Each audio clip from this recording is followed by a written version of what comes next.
China plus one. Where does Vietnam stand on the supply chain chessboard? Key industrial parks in the north and south are currently in a state of room shortage, with occupancy rates reaching 86% and over 90% respectively. In today's video, we will decode, within the China plus one strategy of multinational corporations, what position does Vietnam truly hold on the global supply chain chessboard? First, it must be stated that in 2026, Vietnam is no longer just a foothold or a theoretical contingency plan, but has become an irreplaceable link, especially in the high-tech segment. Evidence shows that 64% of foreign direct investment inflows are pouring into the processing and manufacturing sector, in which electronic components and semiconductors hold a dominant position. So what creates this attraction? It comes from three unique competitive advantages. First, the gateway location. Situated next to Guangdong, the world's factory transporting components by land through northern border gates to Vietnam takes a mere 12 to 24 hours.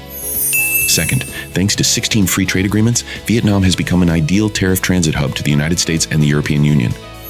Finally, competitive costs. The average labor wage is only $350 per month, and the electricity price is $0.076 per kilowatt hour, significantly lower than the levels of over $1,000 per month and $0.112 per kilowatt hour in China.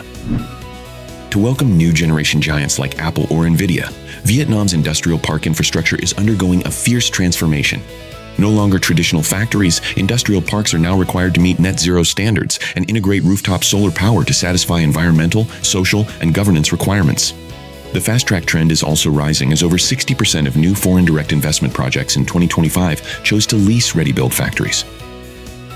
Alongside this, semiconductor complexes are booming to serve the goal of training 50,000 semiconductor engineers by 2030.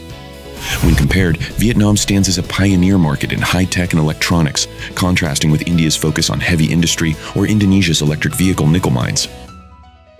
However, every chessboard has its risks. We are facing three major challenges: concerns over peak season power shortages directly threatening chip factories, land lease prices in hotspots skyrocketing by 5 to 7% per year, the pressure to increase the localization rate, which is currently very low at only about 15% in the electronics industry, to avoid new tariff barriers from the United States. Experts assess that in 2026, Vietnam is no longer a place to seek cheap labor, but a destination for stability and deep integration. Any industrial park that is not green or smart will eliminate itself from the game. Vietnam has secured a firm seat on the supply chain chessboard, but to achieve a checkmate, upgrading energy infrastructure and localization will be the decisive moves. Thank you for watching, and please hit the subscribe button to see more of our next analyses.